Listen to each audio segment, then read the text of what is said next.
ఏమంటారంటే వీళ్ళు మనప్పుడు దేవుడు ఈ యొక్క జీవితంలో నేను ఎంజాయ్ చేస్తుంటే నాకు నచ్చినట్టుగా ఎంజాయ్ చేసుకోవచ్చు కదా. నాకు నచ్చినట్టుగా ఏం చేయొచ్చు, నేను ఎంజాయ్ చేసి తప్పేంటి? అప్పుడు ఫ్యాన్ కూడా ఎంజాయ్ చేస్తుంది. ఎంజాయ్ చేస్తా లేదా? చేస్తుంది. కానీ నీకేముండదు, ఆనందం ఉండదు. అంతే కదా, ఆనందం ఉండదు. ఇప్పుడు నువ్వు చెప్పినటువంటి నియమం ఎలా ఉందంటే, నియమం ఏంటిది? పరిశుద్ధత. ఇందులో మనం గుర్తుపెట్టుకోవాల్సింది, నువ్వు ఒకటి ఫస్ట్ నువ్వు పరిశుద్ధత కలిగి ఏ పని చెయ్యి. ఓకే, నీకు నచ్చింది కానీ ఎట్లా చేయాలి? పరిశుద్ధత కలిగిన పని ఏ పనైనా చెయ్యి. ఏ పనైనా చెయ్యి.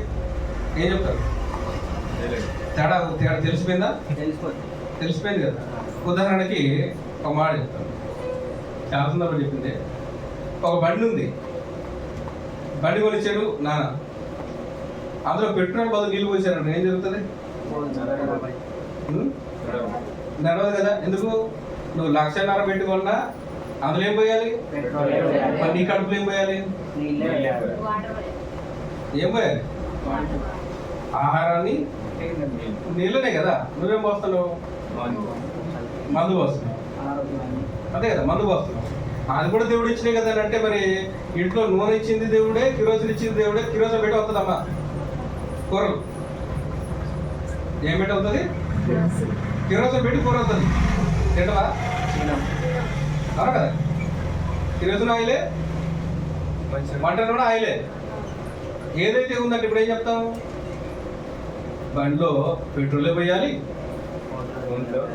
ఒంట్లో మంచివే పోయాలి. కానీ ఏం పోస్తారు? ఎన్నో వస్తున్నారు. అది మంచిదా కాదా అనేది మనకు తెలుసా? తెలీదా? మంచి అయితే ఎక్కడ వస్తుందో తెలుసా? ధైర్యంగా వస్తాం.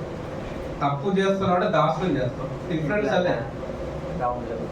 ఎక్కడైనా సరే నువ్వు దాచుకొని చేసేది ఏది కూడా అది రైట్ కాదని అర్థం కదా. అదే రైట్ కాదని అర్థం. సిగరెట్ కానీ, మందు కానీ, గుట్కాలు కానీ, శరీరానికి హానికరంగా చేసే ఏదైనా సరే. చిత్రం ఏంటంటే, ఇలాంటి అమాయకుడు భూప్రపంచంలో ఏ జీవి లేదు. ఎందుకో తెలుసా? ఒక ఫోన్ కొనుక్కుంటే ఫోన్ ఎంత జాగ్రత్త చూసుకుంటాడు? ఫోన్ పోయింది, కొనుక్కోవచ్చా? నీ శరీరం పోతే రీప్లేస్మెంట్ లేనిది ఏడుది దేహం. అవును కదా. ఒక్కోసారి బాగు చేయలేము కూడా. అవును కదా. వన్ టైం ఇచ్చింది అది. ఇంకో ఈ చేయిపోతే ఇంకో చేయిస్తాడా? డాక్టర్ గుండె పోతే గుండిస్తాడా? ఏడు కదా. అవును కదా. రోగం వస్తే గుండు కొడతాడు తప్ప, అంతే కదా. డిసీజ్ వస్తే ఏం చేస్తాడు? క్యాన్సర్ వస్తే గుండు కొడతాడు తప్ప గుండు నీడు. అంటే రీప్లేస్ దాన్ని చెయ్యదు. అది సెల్ ఫోన్ ఎన్ని కొనొచ్చు నువ్వు? నీకు సంపాదన ఉంటే నెలకు 2 కొనొచ్చు.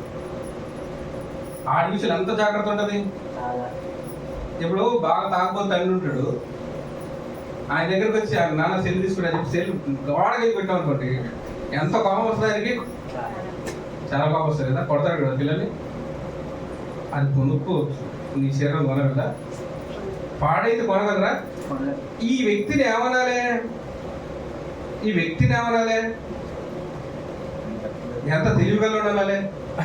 సెల్ ఫోన్ ఎన్నైనా కొనవచ్చు. నీ దేహాన్ని మళ్ళీ ధాన్యం పాడు చేస్తుంటాడు. ఈ వస్తువులు, ఇంట్లో ఉన్న వస్తువులు ఏం చేస్తాడు? ఇంకా బంగారం, విలువైన వస్తువులు అన్ని భద్రంగా దాచుకుంటాడు. ఎంత తెలివైన వాళ్ళు, ఎంత తెలివి తక్కువ వాళ్ళు. కనుక ఏం చేయి? ముందు పరిశుద్ధత కలిగి ఏ పని అనేది చేయి. అది స్వేచ్ఛ దేవుడు ఇచ్చింది. రూల్, నియమం ఉంది కదా. దాని ప్రకారం చేయి. ఓకేనా? 2, ఇతరులకు ఏ హాని కలగకుండా చేయాలి. అంటే ఇతరులకు ఏ నష్టం కలుగుతుంది. నాకేం కష్టం కలుగుతుంది అంటే, నువ్వు తాగితే నీ కుటుంబానికి నష్టం కాదా? మావాడు భలే దాకా పగలు తీసిన ఏ తల్లి పొగుడుతుంది? ఒకటే తల్లికి జోహార్. చెప్పండి, ఎవరికి నష్టం? చూపిస్తుంటారు కదా. ఏడదో నాకు గుర్తురాట్లే కానీ అడ్వర్టైజ్మెంట్ ఉంటాయి కదా. ఏంటి టొబాకో గురించి, దాని గురించి ఉంటుంది. ఏమని చెప్తారు? నా పేరు ముఖేష్ అంట. ఏదో ఉంటాయి కదా అలా చూస్తుంటే ఏ తల్లి కాలంలో ఏదో బంగారు కాదులు అమ్ముకొని చేసిన ఏదో చూపిస్తుంటారు. అంటే ఏంటిది అసలు అర్థం ఏంటి అక్కడ? ఏం చెప్తుంది? కుటుంబాన్ని పాడు చేసి నువ్వేం చేస్తే లాభం? అంతే కదా, నష్టం ఉందా లేదా? ఇతరులను బాధపరుస్తున్నావు, నష్టపరుస్తున్నావు. ఇతరులు అంటే నేను అనుకోవడం వల్లే కదా, నా ఇష్టం అనుకున్నావు, మరి నీ కుటుంబం ఏమైపోవాలి? అందుకోసమే చాలా మందికి అర్థం కాని విషయం ఏంటంటే, నేను చాలా సందర్భాలు ఆలోచించాను. మా ఊళ్ళో ఒక తాగిపోతుండేది, బాగా తాగేది అతను. బాగా తాగి ఎంత అంటే ఇంటికి కూడా రాలేనంత పరిస్థితి వచ్చేది. ఒక్కోసారి కుటుంబానికి ఏ పోషణకి ఇవ్వకపోయేది. ఆయన కూతురు అనేది, రైట్ ఎందుకు ఇంటికి వచ్చినావు? తండ్రిని. ఎందుకని? తండ్రి బాధ్యత నెరవేర్చట్లేదు, నెరవేరుతున్న గ్యారంటీ కూడా ఎలా మాట దూరే అనే పదం నుంచి తప్పకపోయేది. బయటికి వెళ్ళి ఇంట్లో పని అని బయటే రోడ్డు మీద పడుకునేది. ఆయన కారణం ఏంటిది? అంత జరిగింది కదా. అంత జరిగాక వాడికి ఒక కొడుకున్నాడు. వాడు ఎదిగాక వాడంటే ఎందుకయ్యాడు? ఎందుకైంది అట్లా? అర్థమైందా? ఎందుకైంది అట్లా? ఎక్కువ మంది ఇట్లాంటి వాళ్ళు చాలా మంది ఉన్నారు. తండ్రి ఎలా ఉంటాడో కొడుకు అట్లే ఉంటాడు. ఎందుకుంటాడు తెలుసా? ఎందుకుంటాడు? తండ్రిని చూసాడు కాదు, అంటే తండ్రి చూస్తుంటాడు. స్కూల్లో నేర్చుకోలేదా? ఇప్పుడు తెలియని వాళ్ళు ఉంటారండి, వాళ్ళని వదిలిపెడతాం. స్కూల్లో ఏం చెప్తారు? మద్యపానం, తాగదు. బోర్డులే ఉంటాయి. అమ్మిటోడు కూడా తేలు బొమ్మ పెట్టింది కదా, తేలు బొమ్మ పెట్టి విచారం అమ్ముతుంది కదా, క్యాన్సర్ వస్తాయి కదా, దాని మీద కూడా ఉంది. ఇన్ని తెలిసింది తాగినాము చెప్పక కాదు. కారం ఏంటి తెలుసా? కారం ఏంటిది?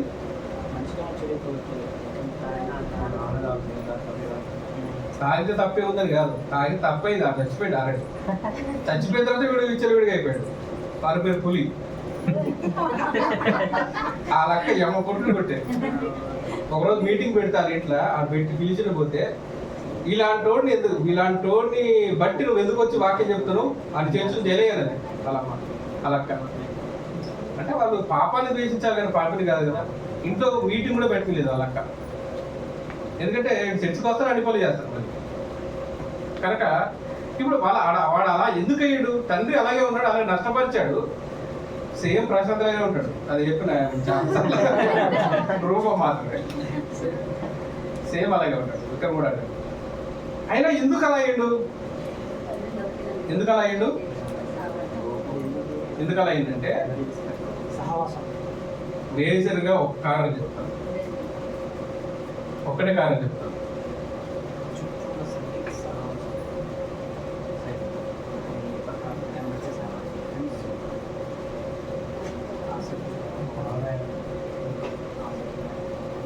మీ నాన్న బైక్ కొన్నాడు, ఎంత రేంజ్లో పోతాడు? 40 to 60. అదే బైక్ కుమారునికి ఇచ్చాడు, ఎంత పోతాడు? అవునా కదా, 80 పైన.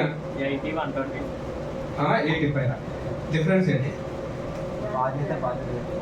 అది తండ్రి బాధ్యత లేకుండా బ్రతికి చచ్చిపోయాడు, కానీ ఈయనకి బాధ్యత అంటే తెలియదు కదా. తెలుసా?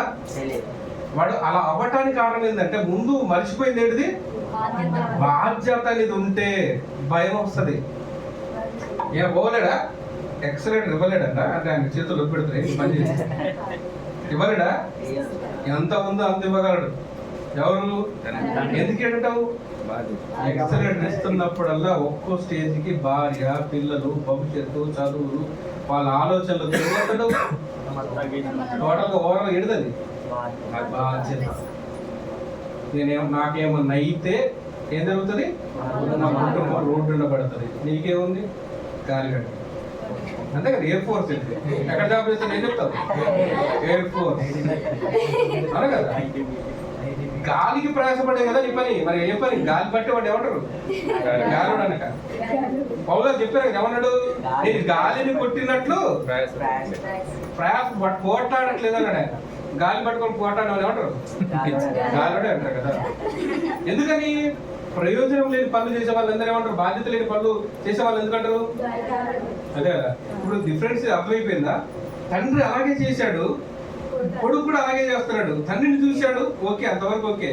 కానీ జ్ఞానం నేర్పలేదా? బడిలో నేర్పారు, ఇంట్లో కొట్టి మరీ పిల్లలకి ఏం చెప్తారు? మీరు నాన్నలాగా అవ్వద్దురా అని చెప్తారు. ఆయన ఎందుకు చేశాడు అంటే బాధ్యత అనేది తెలియదు. రెస్పాన్సిబుల్ అనేది ఉంటే ప్రతి మనిషి తగ్గుతాడు, అంతే కదా. చాలా సందర్భాలు చూడండి, ఎంత డౌన్ అవుతాడంటే బయటికి వెళ్ళినప్పుడు. నేను చాలా మంది పిల్లలు చూస్తుంటారు, వాళ్ళకి ఎంత సంపాదన వస్తే పోయి లగ్జరీగా బయటికి వెళ్ళేసి కేకులు తెచ్చుకోవడం, బయట టిఫిన్లు చేయడం. ఇంట్లో అమ్మకు మాత్రం ఏముండదు, ఉండి నైట్ది తినాలి. ఎందుకంటే నైట్ అవుతుంది ఇంటికి, వీడు ఇంటికి రాడే, ఎక్కడో పార్టీలోనే వెళ్తాడు. అమ్మ నీ కోసం వస్తుంది, నువ్వు రావు. ఆ అన్నం ఎవరు తినాలి ఇప్పుడు? అవునా కదా. అమ్మ ఎవరు తినాలి? అదే తినాల్సింది అమ్మ.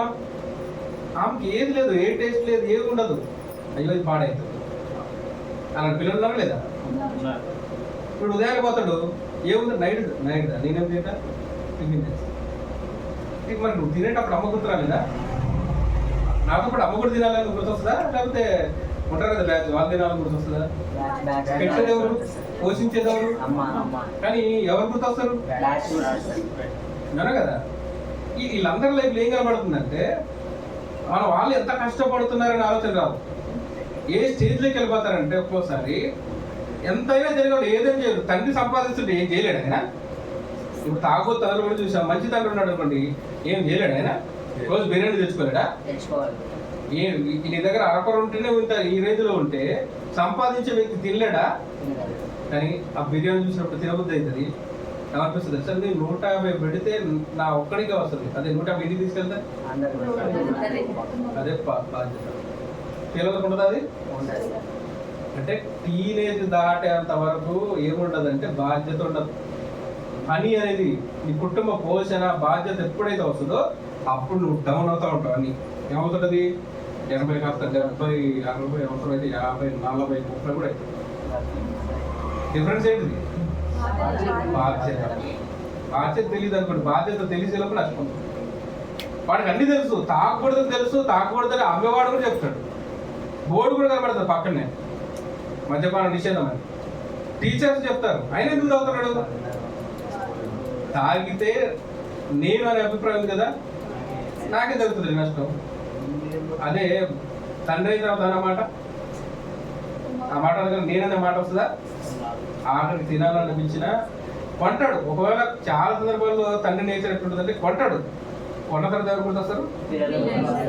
వాళ్ళు తింటే ఆనందపడేటువంటి స్వభావమే వస్తుంది తప్ప నేను తినాలని ఆలోచన రాదు. ఇది ప్రతి తండ్రికి తెలుస్తుంది, తండ్రి అయిన వాడికి తెలుస్తుంది. అంటే ఏమో తెలిసింది? అనుభవంలోకి వస్తే ప్రతిదీ తెలుస్తుంది. కానీ అనుభవం వచ్చేలోపే ఎవరు నష్టులు కాస్త ఎవరి పేరు ఎవరు నష్టులు అయిపోయారు, అంతే కదా. ఎవరు నష్టాలు బాధపడతారు. ఎందుకని అంటే బాధ్యత అనేది, అనుభవం అనేది వచ్చేలోపే నష్టం. కాబట్టి మేజర్గా బాధ్యత అనేది ఉన్నప్పుడు ఆటోమేటిక్గా మనిషి తగ్గుతాడు, ఆలోచిస్తాడు, కుటుంబం గురించి అన్ని విషయాల్ని యోచిస్తాడు. కనుక ఇది లోపం. అదే పోతాడు, పోయి గుద్దుతాడు, గుద్దిన తర్వాత కాళ్ళు చేతులు విరగబడ్డ తర్వాత అప్పుడు వస్తుంది అదేంటిది అనుభవం. ఆ తర్వాత పోతాడా? ఆ తర్వాత పోయి ఉంటారు వాళ్ళెవరు? మూర్ఖులు. ఆ తర్వాత కూడా పోయి వాళ్ళు ఏమంటారు? మూర్ఖులు అంటారు. అక్కడితో పాఠం నేర్చుకున్న వాడు ఏమంటారు? దేవుని వాక్యం చెప్పినప్పుడు వినాలి, లేదా ఇతరులకు జరుగుతున్నప్పుడు చూసి నేర్చుకోవాలి, లేదా స్వీయ అనుభవంతో మార్చుకోవాలి. ఈ మూడే ఉంటాయి. చెప్పినప్పుడే దేవుడు ముందుగానే హెచ్చరిస్తాడు నీ లైఫ్ ఎట్లా ఉంటుంది అనేది. ఎందుకంటే ప్రపంచ భవిష్యత్తు బైబిల్ ఎలా ఉంటుంది, మనస్తత్వం అనేది చెప్తుంది. లేదా ఇతరులకు జరుగుతున్నప్పుడే నువ్వు గమనించుకొని ఏం చేయాలి? చూసుకోవాలి, జాగ్రత్త చేసుకోవాలి. నీకు సంభవించినప్పుడైనా అక్కడితో నువ్వు మార్చుకొని జీవితాన్ని సరి చేసుకోవాలి. ఈ మూడు జరగకపోతే వాడు ఏమవుతాడు? మూర్ఖుడు. కాబట్టి ఇక్కడ ఏం కనబడుతుందంటే నేను అని ఫీలింగ్ మంచిదే, కానీ ఏం చేయి? పరిశుద్ధత కోల్పోకుండా చేయి, ఎవరికి నష్టం కలగకుండా చేయి, ఎవరిని బాధ పెట్టకుండా చేయి, బాధ్యత కలిగి చేయి. బాధ్యత కూడా అంతే కదా. నువ్వు 50 పోతే 70 పోతే ఏంటి నష్టం? ఎవరికైనా నష్టం లేదు. నువ్వు అనుకోవచ్చు నేను అర్ధగంట పోతున్నా. మనల్ని చెప్పేటది నేను 20 నిమిషాల్లో వచ్చిన, ఒక్క నిమిషం కూడా పోతావు అంతే కదా. 20 నిమిషాల్లో వచ్చినా చెప్పవచ్చు నువ్వు, కానీ బాధ్యత తెలియదు. కానీ ఒక్క నిమిషంలో కూడా పోవచ్చు కూడా. కనుక నీకు ఎంజాయ్ ఉంది. కానీ ఏం చెప్తుంది ప్రసంగి గ్రంథం చూడండి. ప్రసంగి గ్రంథం 11వ అధ్యాయము, ప్రసంగి గ్రంథం 11వ అధ్యాయము 9వ వచనం. యవనుడా నీ యవనమందు సంతోషపడుము, నీ యవన కాలమందు నీ హృదయం సంతుష్టిగా ఉండనిమ్ము. నీకు నచ్చింది చేయట్న్నాడు ఇక్కడ. నీ కోరిక చొప్పునను నీ దృష్టి యొక్క ఇష్టం ఏం చూస్తావో ఏం చేయాలనుకుంటే వాటిని ప్రవర్తించు. అయితే ఏమన్నాడు? నీకు నచ్చింది చెయ్యి అన్నాడు. నువ్వేం చూస్తావో ఏం చేయాలనుకుంటా చెయ్యి. అయితే వీటన్నిటిని బట్టి దేవుడు నిన్ను తీర్పులోనికి తెచ్చునని జ్ఞాపకం ఉంచుకోవాలి. గుర్తుపెట్టుకోవాలి. అది గుర్తుపెట్టుకుంటే ఏం గుర్తొస్తాయి? పరిశుద్ధత గుర్తొస్తుంది, ఇతరులు బాధ పెట్టకూడదు గుర్తొస్తుంది, తర్వాత బాధ్యత. అవునా కదా? అది గుర్తులేదనుకోండి, నాకు నచ్చినట్టుగా నేను జీవిస్తా అని ఏం చేస్తాను? నీకు నచ్చినట్టు చెయ్యి, కానీ తర్వాత ఎక్కడికి వెళ్తావు? తీర్పులోనికి వెళ్తావు. అక్కడ మాత్రం తీర్పు ఉంటుంది అనే విషయాన్ని చెప్తున్నాడు. అలా తీర్పులోనికి వెళ్ళకుండా ఈ విధంగా నువ్వు నీ ఇష్టాన్ని ఏం చేయమన్నాడు? జరిగించమని చెప్తున్నాడు. ఇప్పుడు 2 ప్రశ్నలు ఆపోజిట్గా కనబడుతున్నాయి నాకు దీంట్లో. ఒకటేమో నాకు నచ్చినట్టుగా నేను జీవిస్తా అంటున్నాడు. అవును కదా? నాకు నచ్చినట్టుగా జీవిస్తా అన్నాడు. మరి నాకు నచ్చినట్టు వాళ్ళ అన్నజని పెళ్లి చేసుకుని నీకేది ఆమె నచ్చింది అంటే నీ ఇష్టం నీకున్నప్పుడు వాళ్ళ ఇష్టం లేదా? వాళ్ళు ఇష్టపడి దాన్ని నేర్చుకుని అలా చేసుకున్నారంటే అయిపోతుంది కదా. మరి ప్రశ్న ఏమైపోయింది ఇప్పుడు? ఆపోజిట్ కదా. నీకు వాళ్ళకి నచ్చింది వాళ్ళు చేస్తారు, నీకు నచ్చింది నువ్వు చేస్తున్నావు కదా. వాళ్ళకి నచ్చింది చేస్తారు కదా, మరి నీకేంటి నష్టం? అవునా కదా? వాళ్ళు చేస్తే తప్పట, నువ్వు చేసి తప్పు కదట. నువ్వు తప్పని చేస్తున్నా తప్పు కాదు, అది నీకు మాత్రం ఎలా కనబడుతుంది? చూసారా? మనకే 2 కళ్ళు వేరువేరుగా కనబడుతున్నాయి. కాబట్టి మన దృష్టి లోపమే ఈ వైఫల్యానికి కారణం. కాబట్టి నచ్చినట్టు చెయ్యి, కానీ ఫలితం మాత్రం ఒకటి ఉంటుంది. దాన్ని ఖచ్చితంగా అనుభవించి తీరాల్సిందే. అయితే ఇక్కడ చాలా మంది కర్మ సిద్ధాంతం అంటే ఏంటి తెలుసా? కర్మ సిద్ధాంతం అంటే 2 రకాలు ఉన్నాయి ఇక్కడ. 7వ మొదటి రకం అంటే నువ్వు చేసిన తప్పుకు అనుభవించేటటువంటి ఫలితం. కర్మ అంటే ఏంటి తెలుసా అసలు? కర్మ అంటే తెలుసా అసలు? ఫస్ట్ కర్మ సిద్ధాంతం, తర్వాత కర్మ అంటే ఏంటి అసలు? నా కర్మ అంటారా? నా కర్మ అంటారు కదా, ఏంటో తెలుసా?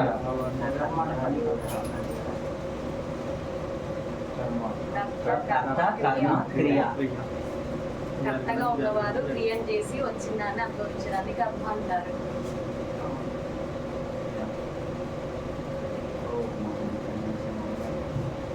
సృష్టికర్త ఎవరు? ఆయన రంగంలో దిగాడు.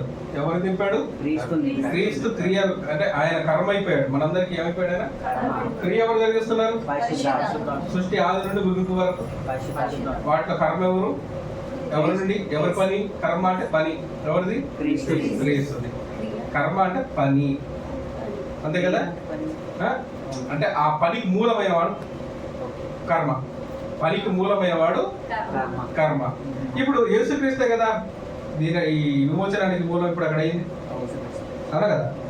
అదే విధంగా నువ్వు ఏ పనిని తలపెడుతున్నావో, ఏ క్రియ అయితే చేస్తున్నావో, అది ఏ క్రియ అన్న దాన్ని బట్టి నీ యొక్క ఫలం అనేది ఉంటుంది, అంతే కదా. నువ్వు మంచి చేస్తే మంచి ఫలం అనేది వస్తుంది. మంచి క్రియ చేస్తే. నువ్వు వేరే చెడ్డలు చేస్తే నువ్వే కదా బాధ్యత వహించాల్సిన. ఎవరికి? మధ్యలో ఉన్న వ్యక్తే కదా. అవునా కదా? నువ్వు చేసింది నీకే వస్తుంది కదా. మధ్యలో ఉన్న వ్యక్తి ఎవరైతే ఉన్నారో ఆ వ్యక్తి ఏం చేస్తాడో దాని ఫలితం అనేది వాళ్ళకు వస్తుంది అనేది మొదటిది. కనుక నువ్వు మంచి చేస్తే నీకు మంచి వస్తుంది, చెడు చేస్తే చివరికి మిగులుతుంది. ఇది మొదటిది.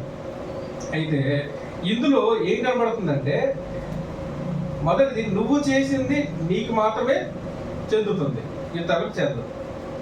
నువ్వు చేసింది నీకు మాత్రమే చెందుతుంది, ఇతరులకు చెందదు. ఇది మొదటిది.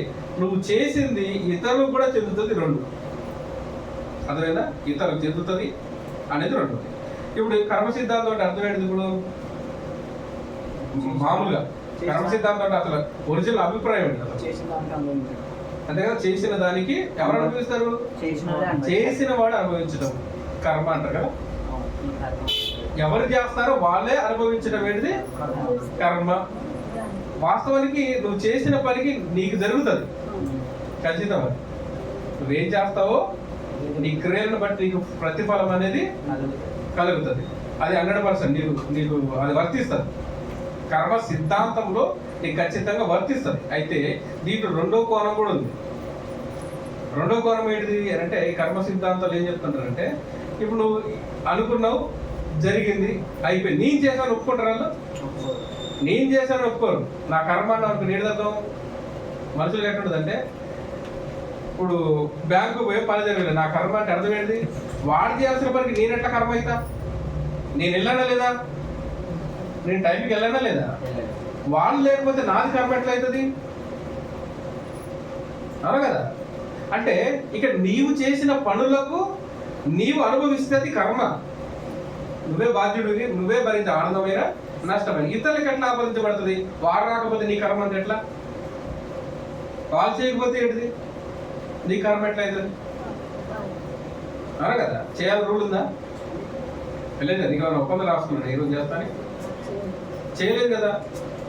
నువ్వు నీ పని మీద వెళ్ళావు, ఆయన పని మీద వెళ్ళాడు. నువ్వు నీ పని మానుకొని వెళ్ళావు, ఆయన పని మానుకొని వెళ్ళాడు. సరిపోయింది. అదే కదా. నువ్వు నీ పని మీద వెళ్ళావు, ఆయన పని మీద వెళ్ళాడు. నీ పని మానుకొని నువ్వు వెళ్ళావు, ఆ పని మానుకొని ఆయన వెళ్ళాడు. ఇప్పుడు నీకు ఆయనకు సంబంధం ఏంటి? లేదు. కాబట్టి అక్కడ కర్మ సిద్ధాంతాన్ని అక్కడ అప్లై చేయరు. ఇతరులను బట్టి అనకూడదు. వాళ్ళు బట్టి నువ్వు పాడైపోయారంటే అది తప్ప. అవునా? వాళ్ళ బట్టి పాడైపోయారంటే ఈ ట్యాంక్ ఎక్కిన తర్వాత దూకని చెప్తావు, దూకుతుందా? సిగరెట్ తాగని సిగ్గుపడతావు. ట్యాంక్ మించి దూకమంటే ఏం చేస్తావు? దూకవు. అది సిగరెట్ తాగమంటే అంటే ఇక్కడ ఎక్కడుంది లోపము అని అంటే, నీకు ఇష్టం ఉంటేనే జరుగుతుంది ఏదైనా. అవును కదా. ఎంత బలవంతం చేసినా నువ్వు విషయాన్ని తాగవు కదా. కాబట్టి ఒకరి బలవంతం మీద ఏ ఒక్క వ్యక్తి కూడా పని చెయ్యడు. నీకు అక్కడ ఇష్టం ఏర్పడితే తప్ప అక్కడ ఏం చేస్తారు? చుట్టూ ఉన్నారు కాబట్టి బలవంతం చేయాలి. కొంచెం నీ మనసులో మాత్రం ఏముంటుంది? చేయాలని ఉంటుంది, తాగాలని ఉంటుంది. కానీ ఒకరు ఏం చేయాలి? నువ్వు వద్దంటున్నట్టుగా ఇతరులు ప్రేరేపిస్తున్నట్టుగా చేయాలి. చివరికి ఎవరు ప్రేరేపుతావు? ఆయన నన్ను ప్రేరేపించింది కాబట్టి చేసిన. మరి ఇప్పుడు దూకమంటున్నా కాబట్టి దూకుతావా? అక్కడ దూకవు, ఇక్కడ ఏం చేస్తావు? అది ఇక్కడ కూడా ఆ క్రియ నీదే కానీ ఇంకొకరికి చెప్పడానికి అసలు వీలేదు. కాబట్టి కర్మ సిద్ధాంతం అనేది నీ క్రియలకు కలిగే ఫలం అంతే తప్ప ఇతరులు నీ క్రియలోనికి ఎవరు కూడా పాలిభాగస్తులు కా. కాబట్టి కర్మ అన్నటువంటి పనిని అక్కడ ఉపయోగించాల్సిన అవసరం లేదు.